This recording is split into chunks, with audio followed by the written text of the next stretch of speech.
উনি বাদশাহী ত্যাগ করে ওলি হয়ে গেলেন। সুবহানাল্লাহ। এসে ইব্রাহিম বিন আদহাম বাদশাহী ত্যাগ করে ওলি হলেন। ওলি হয়ে মক্কা মদিনা জিয়ারত করে হজ করলেন। হজের পরে তিনি নিয়াত করলেন যে বাদশাহী ত্যাগ করে 36 বছর পীরের গোলামি করলাম, কাবা মক্কা মদিনা জিয়ারত করলাম, এইবার শেষে আরেকটা রিয়াজত করব, এইখান থেকে হেঁটে ফিলিস্তিনে বাইতুল আকসা মসজিদে যাব, 1 মাস ইতিকাফ করব। স্বপ্নের মধ্যে পিরানে পীর দস্তগীর, মাহবুবে সুবহানী, গাউসে সমদানি, মহিউদ্দিন আব্দুল কাদের জিলানী রহমতুল্লাহ আলাইহি স্বপ্নের মধ্যে বলছে, কান্দিস না রে, আগামীকাল আমার নাতি শাহ মখদুম যাবে। এটা ওনার বড় ছেলের ছেলে। তোর ছেলে জবাই হবে না, 10টার মধ্যে হাজির হবে। হযরত শাহ মখদুম রহমতুল্লাহ আলাইহি পাগড়ি মাথায়, জুব্বা গায়ে, হাতে তসবিহ, বলে রাখো আমার দাদা যে টাইম দিয়েছিল সে টাইমটা এখনো হয় নাই, তুমি কেন আত্মহত্যা করবা? আর চিন্তা করো না, আমি শাহ মখদুম হাজির। আমার আব্দুল কাদেরকে যখন আমি ঘুম পড়াই, 1 পারা কুরআন শরীফ মুখস্থ শোনায় ঘুম পড়া। এই যত মাসাসিরা আছে, একটাও কি সাওয়ালকে কোরআন শরীফ পড়ি ঘুম পড়ায়? জোরে কর। আগাডুম বাগাডুম, তারপরে কি ডুম? তারপরেও যদি না ঘুমাই, মা বলে ভূত। হলদিবাড়ি পীর সাহেব হলো ছোট, আর আবু বকর সিদ্দিক রহমতুল্লাহ আলাইহি হলো বড়। হঠাৎ করে হলদিবাড়ি পীর সাহেব 2 পীর ভাই বসে থাকতে থাকতে বলছে, ভাইজান কি একটা কথা বলবো, কি কথাটা রাখবেন তো? বলে হ্যাঁ। আমি মারা গেলে কাউকে জানাজা পড়াইতে দিবেন না, আপনি আমার জানাজা পড়বেন কিনা বলেন। 10 মাস 10 দিন যাই নামাজে চোখের পানি ফেলাইছে, এরকম মা আছে নাকি? একটাও নাই। কোরআন শরীফই পড়া যাবে না। তার মুজাদ্দাদে জামান আবু বকর সিদ্দিক যেসব খেলাফতি দিয়েছে সবগুলো আলেম, এবং ওলি না বানায় খেলাফতি দেন নাই। আমাদের বাংলাদেশে কুষ্টিয়াতে এমনও পীর আছে 2 প্যাকেট সিগারেট দিলে খেলাফতি দেয়। ওনার খলিফার ভিতরে আল্লামা রুহুল আমিন রহমতুল্লাহ আলাইহি পাক ভারত উপমহাদেশের ভিতরে সবথেকে বড় আলেম ছিলেন। আব্দুল ওহাব বুলবুলি, যা আমাদের থেকে আজ থেকে 20 বছর আগে চলে যান, যার ওয়াজ শুনে মেয়েরা গলার চেন পর্যন্ত খুলে দিয়েছে। আমাদেরকেও দেয়, কিন্তু ওই নাকেরটা দেয়। আমরা যখন কালেকশন করি তখন নাকেরটা খুলে দেয়, ও 3 টাকা দাম। উনি ফুরফুরা। মৌলানা নেসার উদ্দিন আহমেদ রহমতুল্লাহ আলাইহি ফুরফুরা, সরসিনার বিশাল মাদ্রাসা। এবং আমাদের পাবনা জেলায় একটা বক্তা ছিল নিজামুদ্দিন ধুলাউড়ি, নাম শুনছেন নাকি? নাম শুনছেন নাকি? দেখছেন না? ও কি জাতা গলা নাকি? উনি হলো ফুরফুরা। তারপর আসেন রৌশন আলম হায়দারি, ফুরফুরা। মৌলানা না মারা গেছে, প্যারালাইসিস হয়ে মারা গেছে। মৌলানা ইয়াকুব সাহেব বাওয়াইখোলা, ফুরফুরা। হাদল মাদ্রাসা, ওর গোষ্ঠী সব ফুরফুরা। তাহলে এখন বোঝা গেল যেটা ইসালে সব আমরা পীর মানি কি মানি না? জোরে কর। কিন্তু কিছু বক্তা যে একেবারে পীরকে কুড়েল দিয়ে ফাড়ে। আমরা পীর মানি না, মাজার মানি না, সব ভেঙ্গে চুরমার করে দাও, এসব বেতাদিতে রাস্তা না। তখনও তো আপনারা বলেন ঠিক, তখনও ঠিক কয়। বাবারে এত সস্তা। 1956 সালে ভূমি অফিসে যোগাযোগ করবেন। 1956 সালের যেসব দলিল, সব দলিলে শ্রী শ্রী লেখা আছে, মোহাম্মদ নেই নাকি? এই শ্রী শ্রীকে উঠায়ে মোহাম্মদ লিখছে কারা? আল্লাহর ওলিরা। জোরে বলেন কারা? আরো জোরে বলেন কারা? শ্রী শ্রীকে উঠায়ে মোহাম্মদ লাগাইছে নাম আল্লাহর ওলিরা। এই কিছুদিন আগের কথা, আমার বাপও তো ধুতি পরত, কি মুসলমান ধুতি পরে নাই? আমার আব্বার বিয়ে ওই যে ফিরানিতে গিয়েছিল তো ধুতি দিয়েছিল, তখন ধুতি দেওয়া জায়েজ ছিল। মানে আমাদের প্রথাটা, এই কিছুদিন আগে গোয়াল পূজা করতো, গোয়াল যাতে গরু না মরে। এই যত সব এই বেদাতি কারবার তুলে দিয়েছে একমাত্র আল্লাহর ওলিরা। কথাটা ঠিক কিনা? একটা একটা করে ধরি। আপনাদের পার্শ্বেই মহাস্থানগড়, নাম কি? শাহ সুলতান ইব্রাহিম আদহাম বলকি। উনি কি আমাদের দেশে? জোরে কম। বলক শহরের থেকে আসছে। উনি বাদশাহী ত্যাগ করে ওলি হয়ে গেলেন। সুবহানাল্লাহ। এসে ইব্রাহিম বিন আদহাম বাদশাহী ত্যাগ করে ওলি হলেন। ওলি হয়ে মক্কা মদিনা জিয়ারত করে হজ করলেন। হজের পরে তিনি নিয়াত করলেন যে বাদশাহী ত্যাগ করে 36 বছর পীরের গোলামি করলাম, কাবা মক্কা মদিনা জিয়ারত করলাম, এইবার শেষে আরেকটা রিয়াজত করব। এইখান থেকে হেঁটে ফিলিস্তিনে বাইতুল আকসা মসজিদে যাব, 1 মাস ইতিকাফ করব। কিন্তু খাবো কি? একটা খেজুর সেহেরি, একটা খেজুর ইফতারি। এইভাবে 1 মাস কাটাবে। রোজাটা কঠিন না সোজা? যেরকম আমরা সেহেরির সময় একেবারে গামলা ভরে খাই। গামলা ভরে খাওয়ার পরেও যখন আমাদের সামনে ইফতারি আসে, মনে হয় কিছু লোক পাগল হয়ে যায়। আজান দেয় না কেন? মুয়াজ্জিন মরে গেছে না? এই দেখো তো ভাই কত বাজে। যেই আল্লাহু আকবার আল্লাহু আকবার যখন আজান দেয় তখন মনে হয় 2 হাত দিয়ে ঢুকা হয়। আর উনি একটা খেজুর সেহেরি আর একটা খেজুর মক্কা শরীফ থেকে 1 কেজি খেজুর কিনলেন। খেজুরের মালিক একটা খেজুর বেশি দিয়েছে ভুলে। এটা কিন্তু ইব্রাহিম আদহাম বলকি ফেরত দেন নাই। কয়টা খেজুর? রওনা দিলেন। একটা খেজুর সেহেরি আর একটা খেজুর ইফতারি। এইভাবে হেঁটে হেঁটে বাইতুল আকসায় যাচ্ছে। রোজা করে একটা খেজুর সেহেরি আর একটা খেজুর ইফতারি। বাইতুল আকসায় ঘুমায় আছেন। স্বপ্নের ভিতরে দেখেন 2টা ফেরেশতা তর্ক করে। এক ফেরেশতা বলে ওলি, এক ফেরেশতা কি বলে? বাদশাহী ত্যাগ করে পীরের দরবারে 36 বছর পেঁয়াজ চুলেছে, কাঠ কেটে ভক্তদেরকে খাওয়াইছে। ওলি ঘুমায় আছে।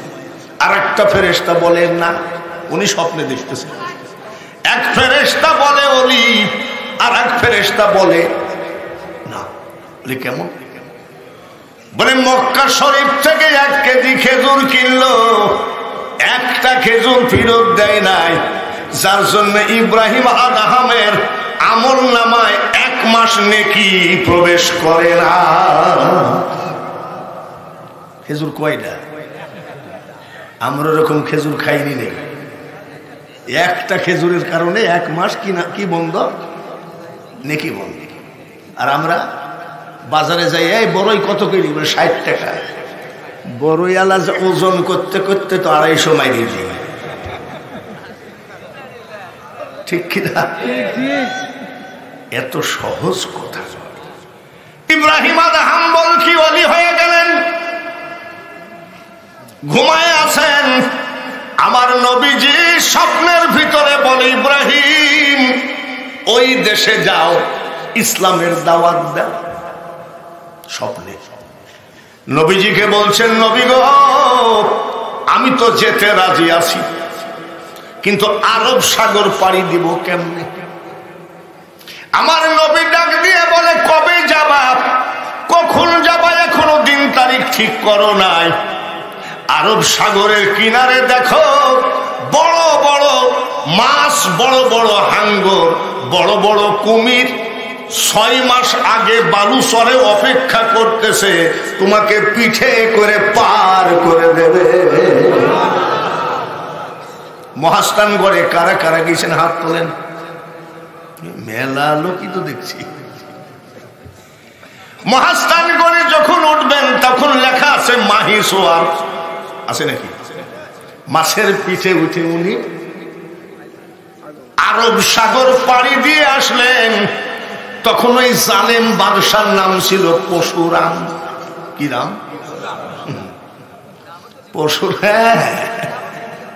পরশুরামের বউ শিলা দেবী ওই গোসল করত, স্নান করত, ওই জায়গায় উনি অজু করছে।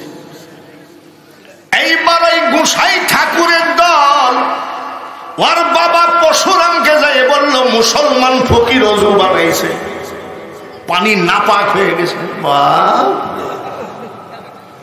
আমি 31 বার আজমির শরীফ গেছি, এই সেপ্টেম্বর, মানে 4 মাস হয়নি এখন আমি আসলাম।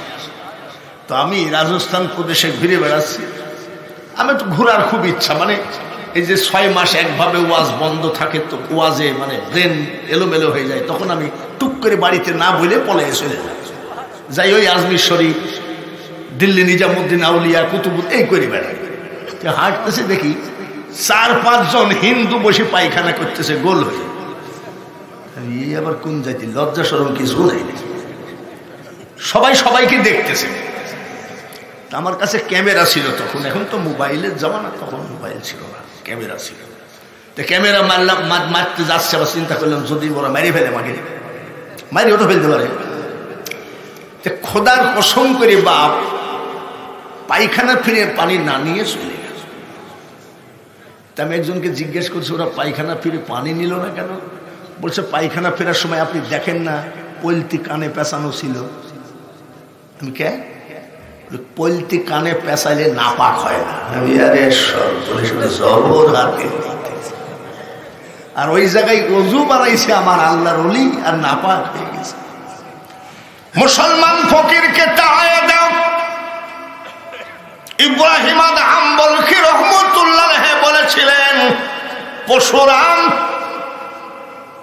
আল্লাহর জমিন তুমি সব নিয়ে নাও, আমাকে শুধু সেজদা দেওয়ার জায়গাটা ভিক্ষা দাও, তারপরে দেখাবো কত ধানে কত চাল। মহাস্থানগড় মসজিদে নামাজ পড়িছেন? ইমামের ডাইন পাশে এতখানি জায়গা উঁচু করা আছে কি নাই ভালো করে খেয়াল করবেন। ওই জায়গাটা উনি নিয়েছিলেন, নিয়ে আর 14 গোষ্ঠীকে পড়াইয়ে দিল লা ইলাহা ইল্লাল্লাহু মুহাম্মাদুর। মন্দির ভেঙ্গে মসজিদ উঠালেন, আর ওই মসজিদের ইমাম সাহেব কয় এখানে আসবেন না, পাকা হারাম।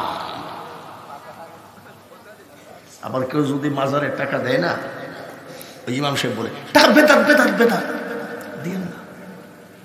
আবার দান বাক্সর টাকা দিয়ে ইমামের বেতন দেওয়া হয়। জোরে বলেন ঠিক কিনা? জোরে বলেন ঠিক কিনা? কার কাছে কি বলবো, মনে অনেক ব্যথা। আসেন রাজশাহী, রাজশাহীর ওই বেঈমান নরবলি দিত। নরবলি মানে পুরুষ জবাই করে করে রক্ত, ওর মার সামনে না দিলে মা খুশি হতো না, পূজা দিত। এক মুসলমানের 2টা ছেলে, একজনকে জবাই করে পূজা দিয়েছে, আর একটা সোমবার বেলা 10টার সময় রাজ দরবারে হাজির করবে, এটাকে আজকে জবাই করবে। শেষ পর্যন্ত বাবা হয়ে আর কি করবে, নিশিরাত্রিতে কাঁদতেছে, বাবু তোমার দয়ার ভান্ডারে কি দয়া নাই? বাবার সামনে যদি 2টা ছেলে জবাই হয়, সেই বাবা কেমনে বাঁচে? কানতে কানতে ঘুমায় গেছে।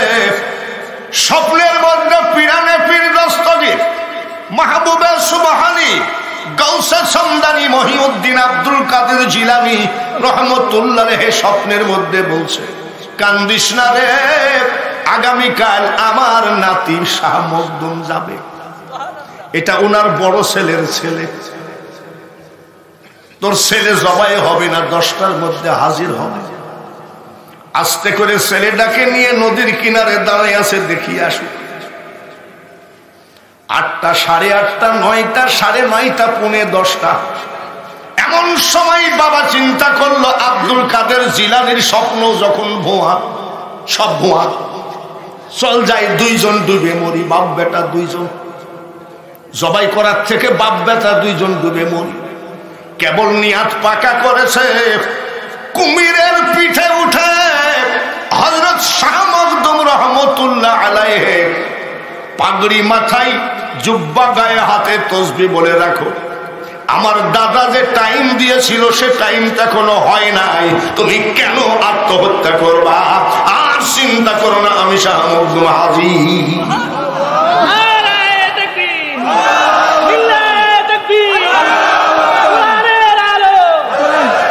এইবার বলেন, শাহ মখদুমের মাজার কে কে জিয়ারত করছেন? রাজশাহী গেছেন? শাহ মখদুম রহমতুল্লাহের মাজারে ঢুকতে বাম পাশে ছোট একটা কবর আছে, এইটা সেই কুমিরের কবর। ওইখান থেকে চলে আসেন বাবা, এই যে নওগাঁ, আপনাদের এই জেলা নওগাঁ, কোথায়?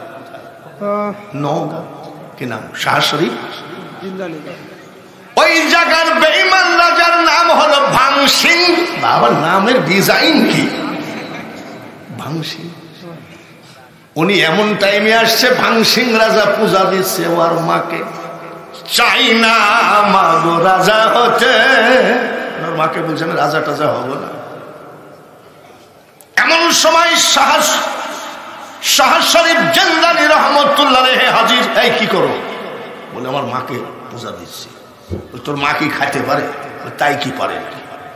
শাহ শরীফ জিন্দানি বললেন যে খাইতে পারে না, তাকে পূজা দিয়ে লাভ কি? বলে সেটা আমার ব্যক্তিগত ব্যাপার। তুমি ফকিরের বাড়ি কোথায়? হ্যাঁ, বলে আমি যদি তোর মাকে খাওয়াইতে পারি আমার দলে আসবি নাকি? বলে হ্যাঁ যাবো, খাওয়া। একটা ধমক দিলে সঙ্গে সঙ্গে খাওয়া শুরু করেছে। ওর 14 গোষ্ঠী পড়ে নিল লা ইলাহা ইল্লাল্লাহু মুহাম্মাদুর রাসূলুল্লাহ। যে দেশেতে ঘুমাই কত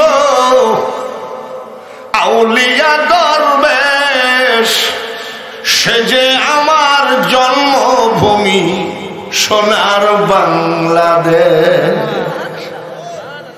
সিলেটেতে আসলেন রে ভাই শাহজালাল আউলিয়া,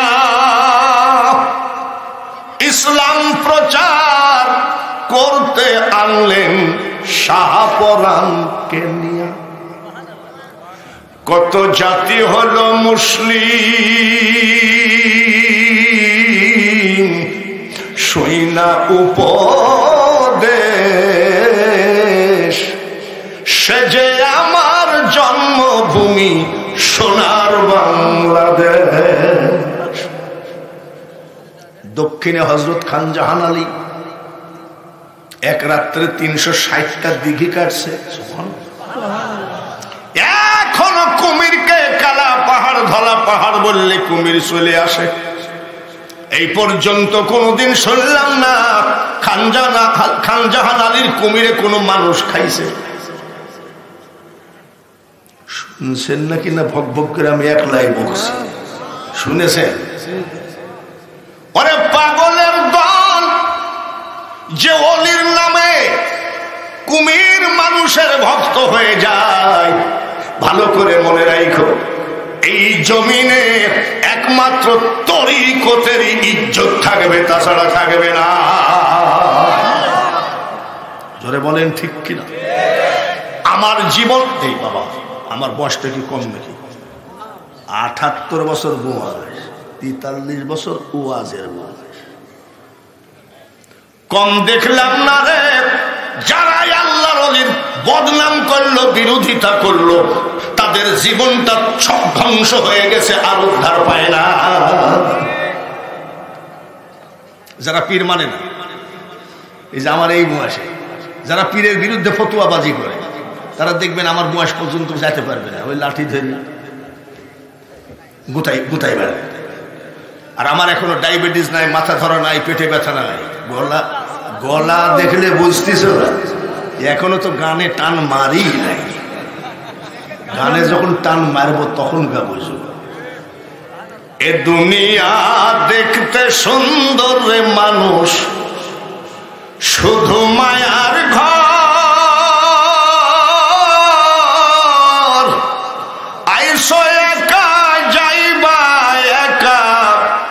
কিসের অহংকার রে বলো, কিসের অহংকার।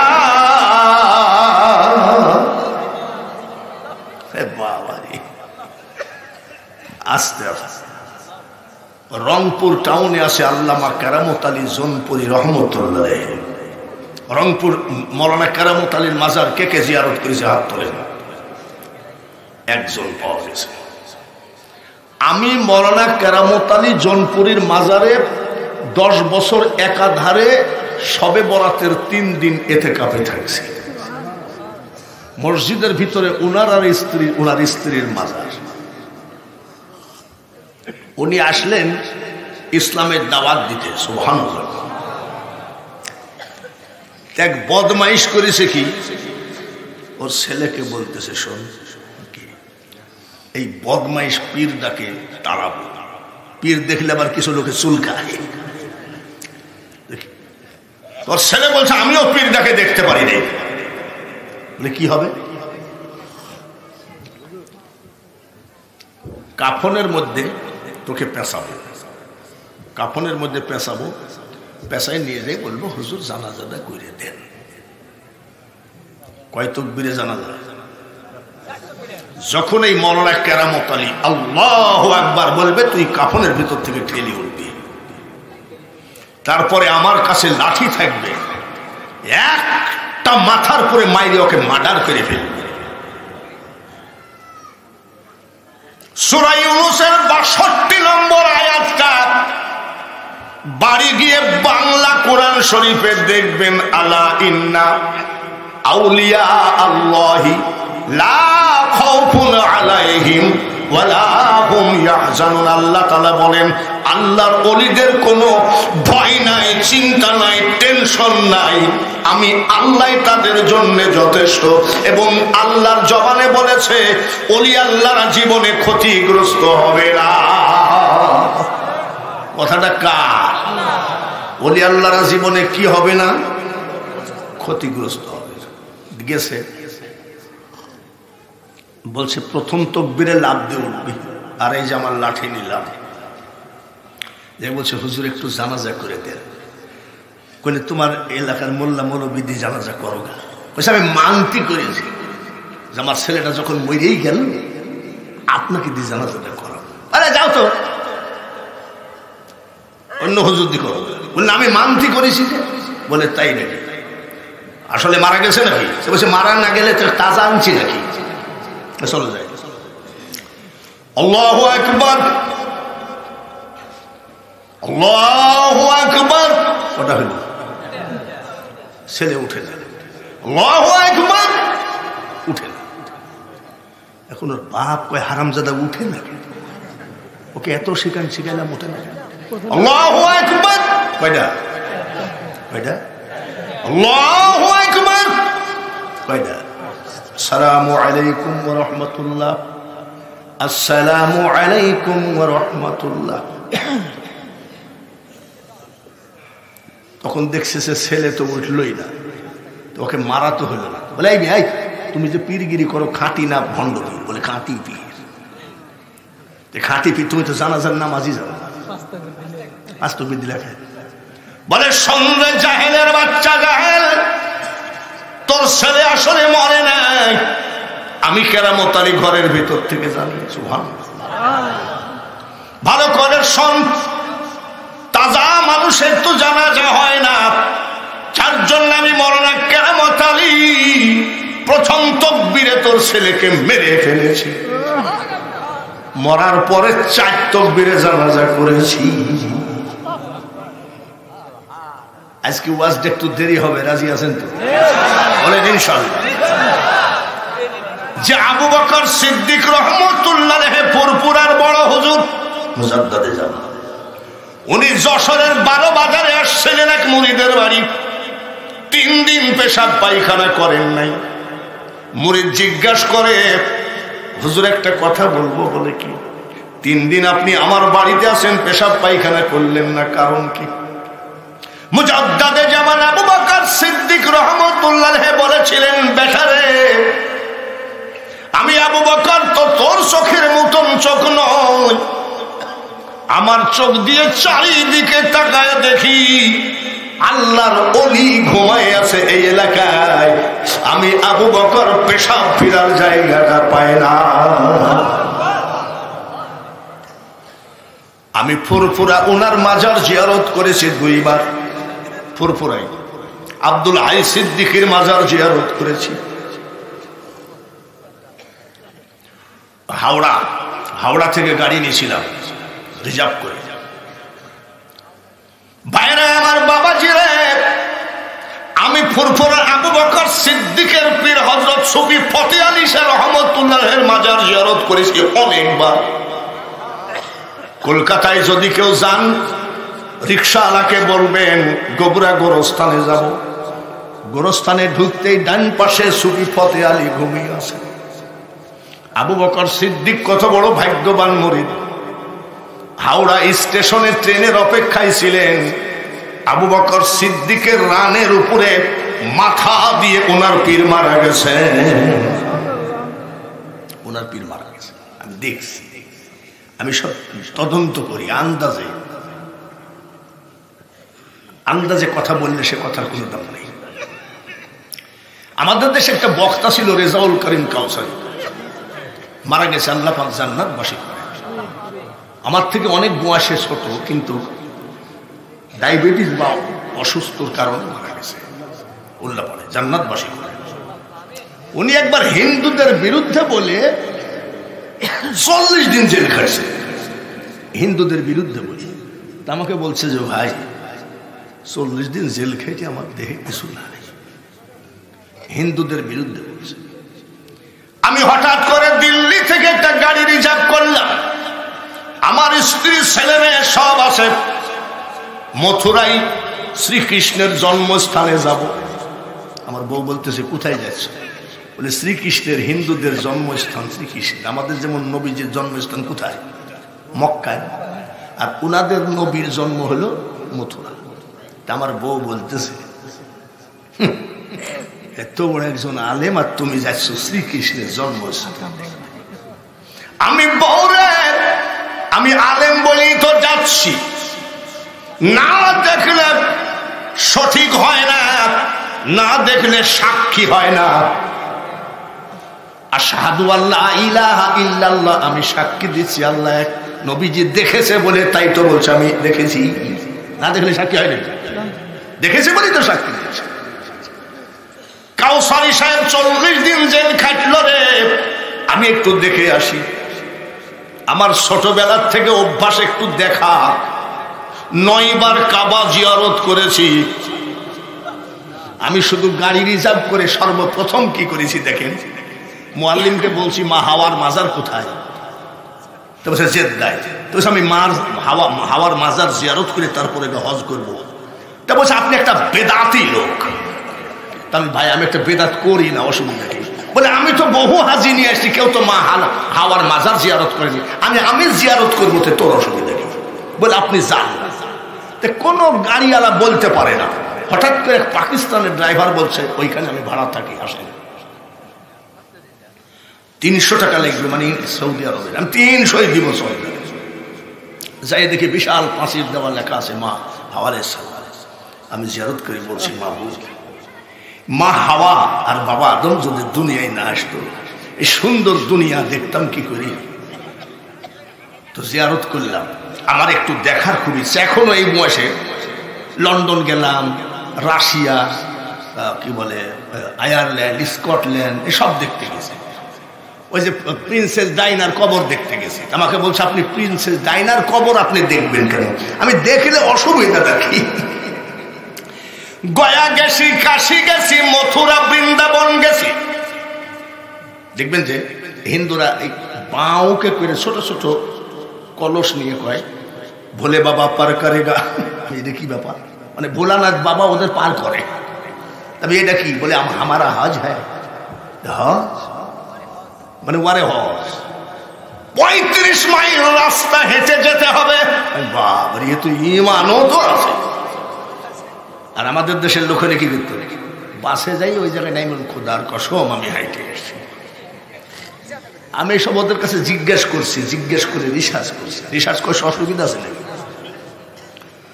বাইরে আমার শুধু সুফি ফতে আলী রহমতুল্লাহের মাজার নয়, দেখবেন ইনায়েতপুরি 8 রশিরা মোনাজাত করে হাজী ওয়াজেদ আলী। আমি ওয়াজেদ আলী মেহেদিবাগের মাজারে 1 মাস ইতিকাফ করছি। বাবাজিরা এটা ঈশ্বরের সওয়াব। আবু বকর সিদ্দিক রহমতুল্লাহ আলাইহি যে পীরের মুরিদ, দিনাজপুরের হলদিবাড়ি পীর সাহেব ওই পীরের মুরিদ, দুজন পীর ভাই, একই পীরের মুরিদ। তাহলে কি হয়? তরিকার একটা নিয়ম আছে, এই মানুষটা যদি আগে মুরিদ হয় একে বলি আমরা বড় ভাই, আর আমি পরে মুরিদ, আমি ছোট ভাই। এরকম আছে না? হলদিবাড়ি পীর সাহেব হলো ছোট, আর আবু বকর সিদ্দিক রহমতুল্লাহ আলাইহি হলো বড়। হঠাৎ করে হলদিবাড়ি পীর সাহেব 2 পীর ভাই বসে থাকতে থাকতে বলছে, ভাইজান কি একটা কথা বলবো নাকি? কথাটা রাখবেন তো? বলে হ্যাঁ। আমি মারা গেলে কাউকে জানাজা পড়াইতে দিবেন না, আপনি আমার জানাজা পড়বেন কিনা বলেন। রে পাগল, আমার বাড়ি হলো হুগলি জেলা আর তুই হলো দিনাজপুর। তখন কি গরুর গাড়ি আর এই যে ভ্যান গাড়িও তো ছিল না, নসিমন করিমন তো সেই দিন হলো। তো বলছে ভাই আপনি আমার জানাজা দেখুন। আচ্ছা ঠিক আছে, দেখা যাবে ইনশাআল্লাহ। না দেখা যাবে না, ওয়াদা দিলাম। বলছে আমি ওয়াদা দিলাম। হলদিবাড়ি পীর সাহেব বলতেছে, ভাইজান আমি যদি এইভাবে মরি আমার হাতটা ছুটাবেন না। ঠিক আছে। হঠাৎ করে হলদিবাড়ি পীর সাহেব মারা গেল। আবু বকর সিদ্দিক মুজাদ্দাদে জামান খবর পেয়ে আসলেন জানাজায়। এসে দেখে তার পীর ভাই এইভাবে মরেছে। কিরে যা বললো তাই হলো। লাশ ধোয়াও। লাশ ধোয়ানো শুরু করলো। ধোয়ানো পাটি এই হাতটা ছুটাবে, এমন সময় মুজাদ্দাদে জামান বলতেছে হাতটা ছুটায়ও না। যারা ধোয়ানো পাটি তারা বলছে হাতের ভিতরে কিছু নাপাকি থাকতে পারে। ওই দিন মুজাদ্দাদে জামান ধমক দিয়ে বলেছিলেন, মানুষ যখন আল্লাহর ওলি হয়ে যায় তখন মানুষ আর নাপাক থাকে না। আশেপাশে আছে না কিছু পুঁটি মাছ, বেরাত, নাউজুবিল্লাহ করে না, তখন ওই চিন্তা করতেছে আল্লাহর ওলিরা আবার ঘুমন্ত অবস্থায় যা দেখে তাকায় ওইটাই দেখে। তো হঠাৎ করে বলছে যে সমস্যা তো এই বাবা ধোয়ানো পাটি তোমরা সরত। যারা ধোয়াচ্ছে সবাইকে সরাইয়ে দিয়েছে। সরাইয়ে দিয়ে বলছে ভাইজান আসসালামু আলাইকুম। আচ্ছা লাশে কি ওয়ালাইকুম সালাম বলে? বলে হাদিসে লিখন আউলিয়ারা রহে জিন্দা নাই তাদের মরণ। 118 বছর আমি আস্তে আস্তে ছেলেটার কাছ থেকে শুনলাম উনি নাকি বলেছিলেন আমি ভেঙে যাচ্ছি। বলেছিলেন কবরের থেকে আবার বলে কেমন ভেঙে যাচ্ছি। হাদিসে লিখন আউলিয়ারা রহে জিন্দা নাই তাদের মরণ। ওয়ালা তাকুলু লিমান ইউকতালু ফি সাবিলিল্লাহি আমওয়াত বাল আহইয়াউ ওয়ালাকিন লা তাশউরুন। আল্লাহর রাস্তায় যারা মারা গেছে আল্লাহ বলে তোমরা তাদেরকে মৃত বলো না, তারা জীবিত। আল্লাহ কি বলছে? জোরে বলে। তাহলে আমরা মরা বলবো কেন? কিন্তু তোমরা উপলব্ধি করতে পারো না। ধোয়ানো পাটিকে সবাইকে সরাই দিয়ে বলছে ভাইজান সবাইকে সরাই দিয়েছি। এই আশেপাশে কিছু পুঁটি মাছ বেশি বেশি লাফালাফি করতেছে। তো আপনার হাতের ভিতরে কি? মরা মানুষকে জিজ্ঞেস ডাক দিয়ে কই ভাইজান কেউ যদি আমার জানাজা নাও করে আপনি একা করলে আমি খুশি হব, কিন্তু আমার হাতটা ছুটাবেন না। ফুরফুরা তরিকা কত বড় পাক এবং পবিত্র। বলে কেন? বলে যখন আজরাইল আমার রূহ বের করতেছিল, ডাইনে বামে কাউকে দেখি নাই, হঠাৎ করে দেখি আমার সিতারার পাশে আখেরি পয়গম্বর দাঁড়ায় আছে। আমি সঙ্গে সঙ্গে নবীজির কদম মোবারক জড়ায় ধরেছি। আপনি আমার হাতের থেকে নবীজির পা ছড়াবেন না। আপন আপন বলি রে মন, আপন মোদের কে হই না, যিনি মোদের আপন জনা শুয়ে আছেন সোনার মদিনা। চট্টগ্রামে একটা মাজার আছে, আনোয়ারা থানা, মহসেন আউলিয়া, নাম শুনছেন নাকি জানি না। আমি ওখানে প্রতি বছরই যাই মাহফিল। আমি চিটাগাং সিলেটে বেশি মাহফিল করি। মহসেন আউলিয়াকে নবীজি স্বপ্নের ভিতরে বলছে, পাহাড় ভেঙ্গে সমুদ্রে ভাসাতে ভাসাতে নিয়ে আসতেছে। সুবহানাল্লাহ। নবীজি বলেছে, মহাসিন এই পাথর যে জায়গায় যাই থামবে ও জায়গায় আস্তানা গাড়বা। সুবহানাল্লাহ। কোন ওরে পাগলের দল রে, একটা ইটের খোয়া পানিতে ফেললে ডুবে যায়, আর আস্ত পাহাড় ভেঙ্গে নিয়ে পাথরের উপরে বসে নদী পাড়ি দিচ্ছে, তা আবার সমুদ্র। সুবহানাল্লাহ। উনি বলেছে যেই জায়গায় বাইদে গেলে বাইদে যাবে সেই জায়গায় আস্তানা গাড়বা। কদম তলা বলে একটা জায়গা, ওই জায়গার থেকে আর যায় না, একেবারে সমুদ্রের কিনারে আর যায় না। দেখি আসেন, যদি ঠিক না হয় আপনি আশেপাশে আসেন, আমাকে ধরে আচ্ছা বাড়ান বাড়াইয়েন যে এইসব সিটারি পাইছিস ভাইরা আমার, আর যায় না। ওখানে একটা মুসলমান নাই, 360 ঘর হিন্দু, 360 ঘর, কিন্তু সবগুলো ঘরামি। ঘরামি মানে ঘরের চাল, ঘর ছাই, ওই যে খড়ের ঘর আছে না, ঘরের কাজ যারা করে তাকে কি বলে? ঘরামি। ঘরামি। ওই এক হিন্দুর ছেলে 22 বছর কথা বলতে পারে না, মার পেটের থেকে পড়েই বুবা। ওই 22 বছরের বুবা দাঁড়াই আছে। মহসেন আউলিয়া জিজ্ঞেস করে, এটা কোন গ্রাম? কথা কয় না। বুবা কি কথা বলতে পারে? এই কোন গ্রাম? বুবা কি কথা বলতে পারে?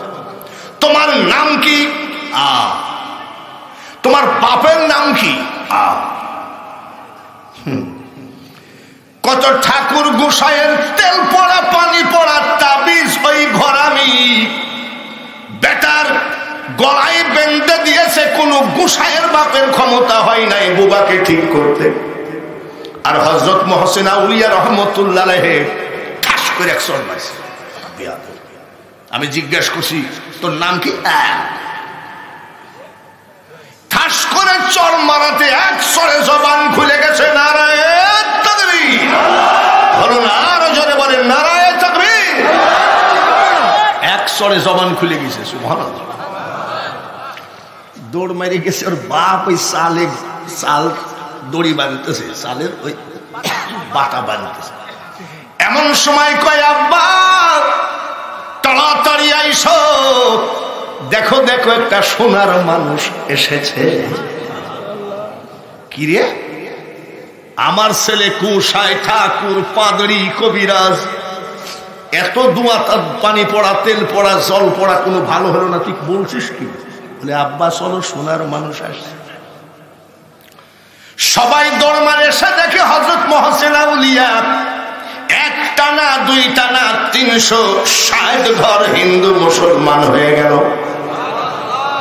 বিশ্বাস যদি না হয়, আজকাল তো মোবাইলের জামানা, আপনি আমার কাছ থেকে মোবাইল নম্বর নিতে পারেন।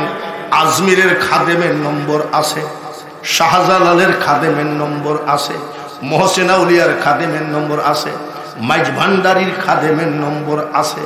বাবাজিরা সারা বাংলাদেশ আমাকে ওয়াজ করা লাগে, আর আমি একজন তরিকতের বক্তা, যার জন্য সব জায়গায় যাওয়া লাগে, সবার নম্বর আমার কাছে রাখা লাগে, আর আমি এগুলো স্বচক্ষে দেখে এসেছি। যার জন্য কই কি, যে দেশেতে ঘুমাই কত আউলিয়া দরবেশ, সে যে আমার জন্মভূমি সোনার বাংলাদেশ। লা ইলাহা ইল্লাল্লাহ, সবাই লা ইলাহা ইল্লাল্লাহ, লা ইলাহা ইল্লাল্লাহ মুহাম্মাদুর রাসূল। চট্টগ্রাম শহরে আমানত শাহর মাজার নাম শুনছেন নাকি জানি না, 100 বার না 1000 বার আমি জিয়ারত করেছি। আমানত শাহ ছিলেন জজের বিচারক, জজের পিয়ন। আমানত শাহ কি ছিলেন? জজের। কিন্তু উনি যে ওলি জজও জানতেন না, বড় ধরনের।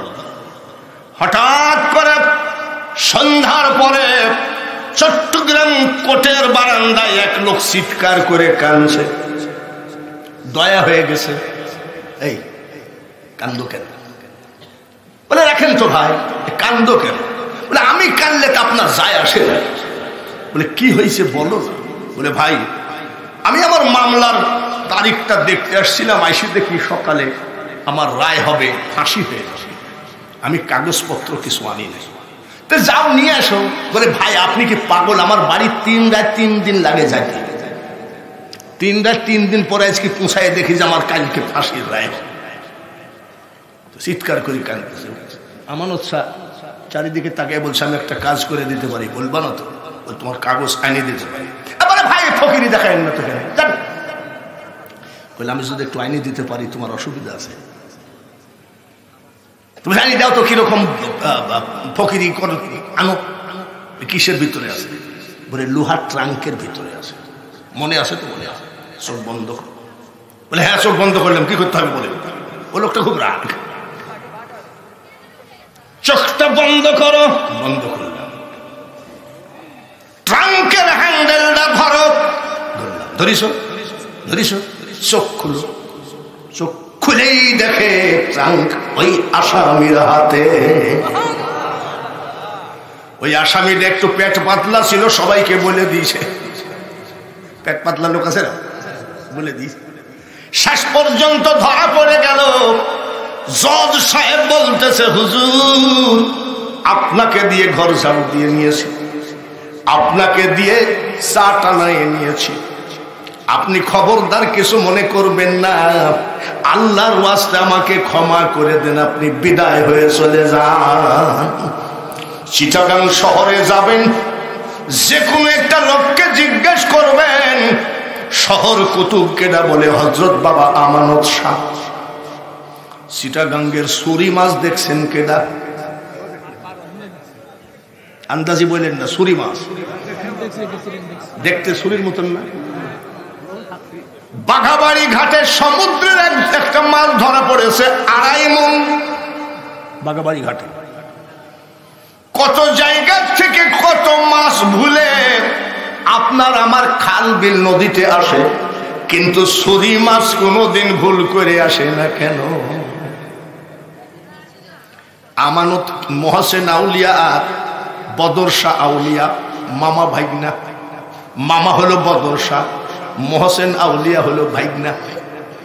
মামা যাই নামাজে পাড়ি দিচ্ছে, আর মহসেন আউলিয়া একটা কলা গাছে পাড়ি দিচ্ছে। মহসেন আউলিয়ার কলা গাছ আগে চলে গেছে।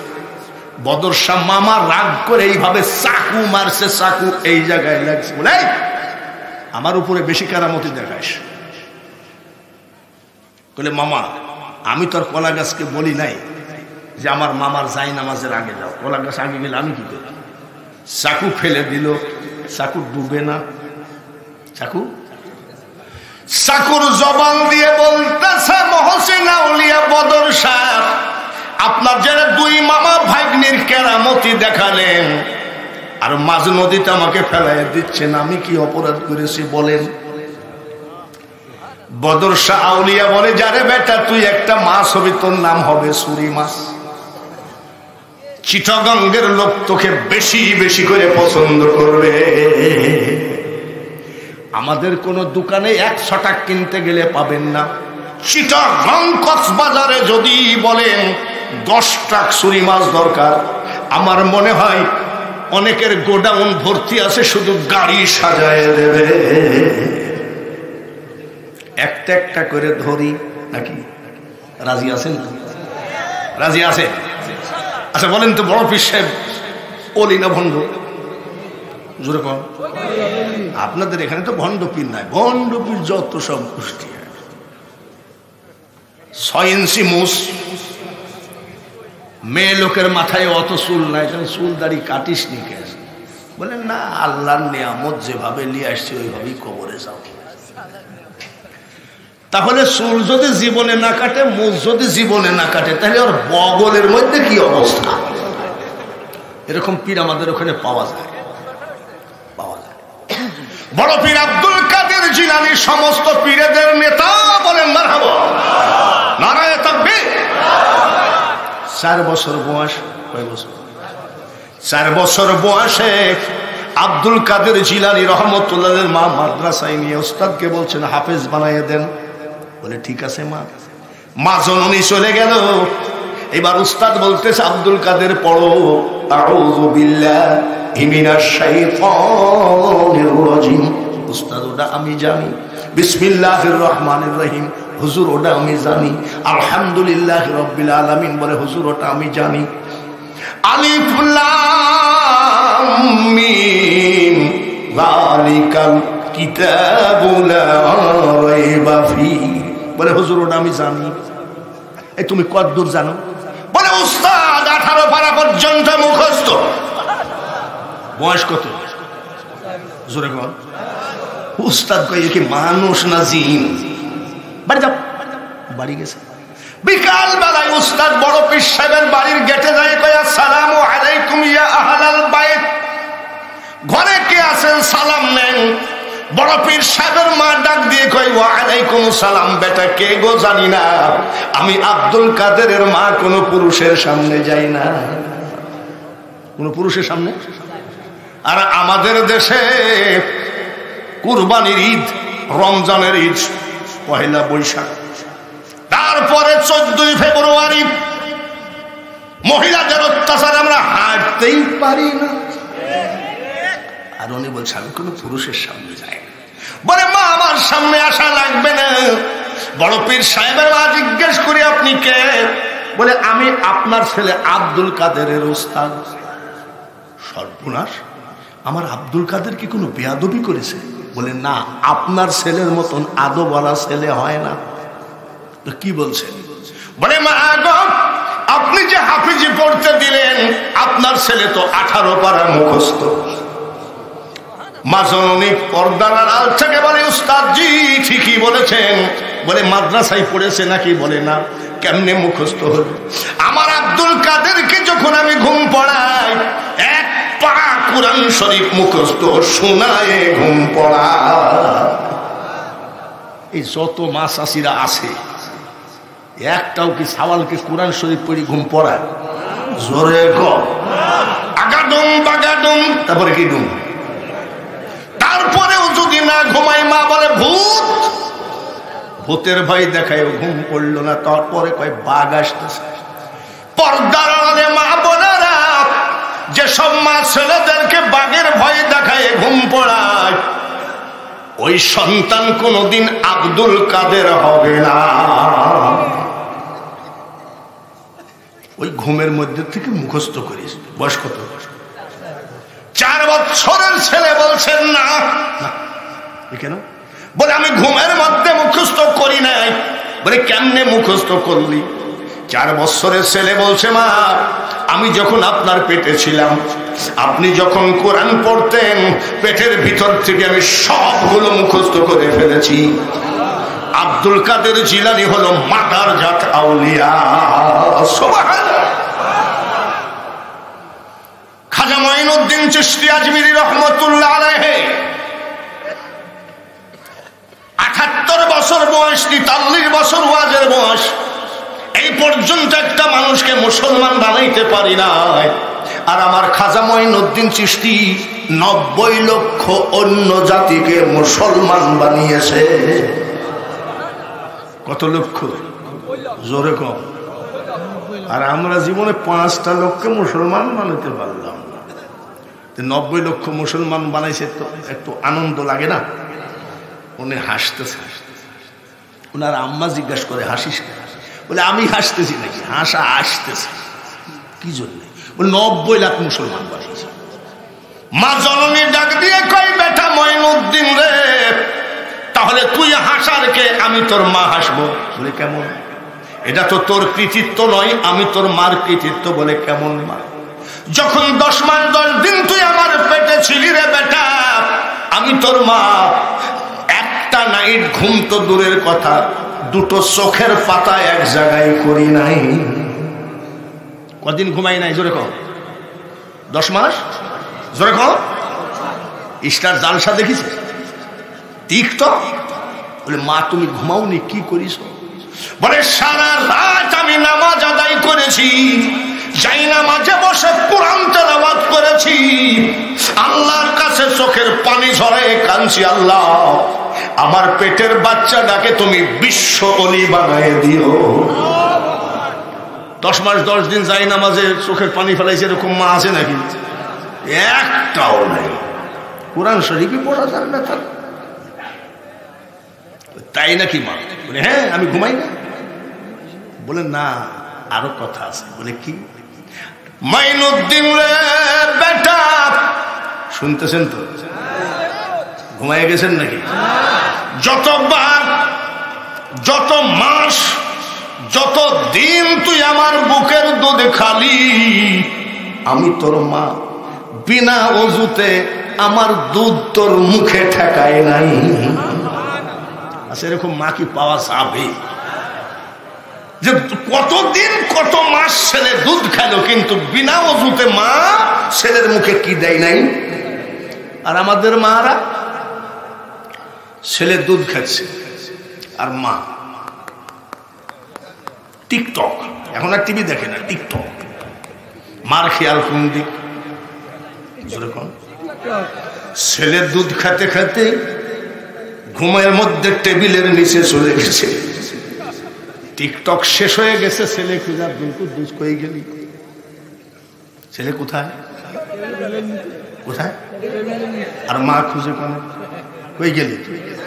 রাস্তায় যাই ডাক দেয়, আব্দুল কুদ্দুস, দুধ খাতে খাতে কোথায় গেলি রে বেটা? ছেলে কোথায়? চাচার কবর কোণে, আর চাচি কাঁদে কোণে, ঠিক কিনা? যেদিন তোমার ডাক পড়িবে